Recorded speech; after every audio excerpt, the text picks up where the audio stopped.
Gawa tayong isang possible tsaka impossible. Sige. Sige. Kinikilig. Wala akong maisip. Ikaw, Marlo. Ako gusto kong haranahin, international singer. Gusto kong, Impossible to. oh, nakakalapit ka ba doon? Gusto ko si Madonna. Diba? Para ang sarap yung, ano ba yun, nasa harap mo lang siya, nakaupo siya sa harap mo tapos. Oh my God, ikaw si Madonna pero kinakantahan lang nila. Naharana kita. Pero yung possible naman siguro, mamaya na yan. For me, possible, siguro yung mommy ko. So, siya haranahin. And yung impossible naman, Safe pa! siguro si Avril Lavigne. Uy. Kasi, super crush ko sa ever since. Good. Ako gusto ko sa possible naman si Carmina Villarreal. Sobrang... Invite mo sa concert. Yeah. Possible yan, go. Isama. Sige na, Carmina, please, kumakandaan po kayo sobrang. Bata pa lang ako, nag-aagaw na kami ni Kuya sa inyo. Hanggang ngayon.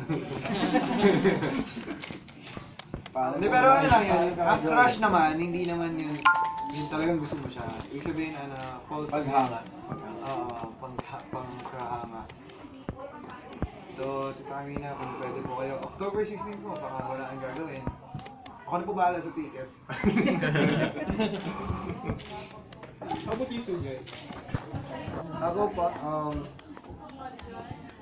YouTube, mga ganun. Yun, siguro si Kim. Possible si Kim Chu.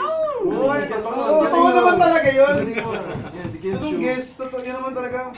Kahit wala tayong camera eh. Daming camera. Kim Chu yung possible, tapos yung impossible siguro Si Kim Chu pa rin. Si Kim Chu ba? Si Kim Chu pa rin yung impossible. Hindi. Yung impossible, Si Sian, kasi hindi mo naman siya.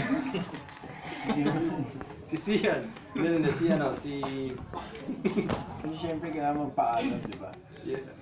Love team. Tama na. Si Taylor Swift siguro. Wow. Or sino ang pangalan dun sa Pitch Perfect? Si Anna Kendrick. Ana Karami. Go. Sa possible, siguro si Whisker Sakino. Kasi nakakatawa siya pag nakita siya ng singer talaga. Ano siya? Gusto ko si Darla, gano'n. Parang asaya-asaya niyang haranahin. Kumbaga, it's always a joy to sing for her. And then sa impossible naman siguro sa Ariana Grande. Well, actually, posible kasi nga. Inimbita nga niya ako last concert niya, haranahin ko siya. Hindi lang ako pwede. Kasi busy ako eh. So, Ariana. Hindi si Prestigious Girl. Hindi, naharana na natin siya. Ikaw Ikaw lang. Nagulat ako.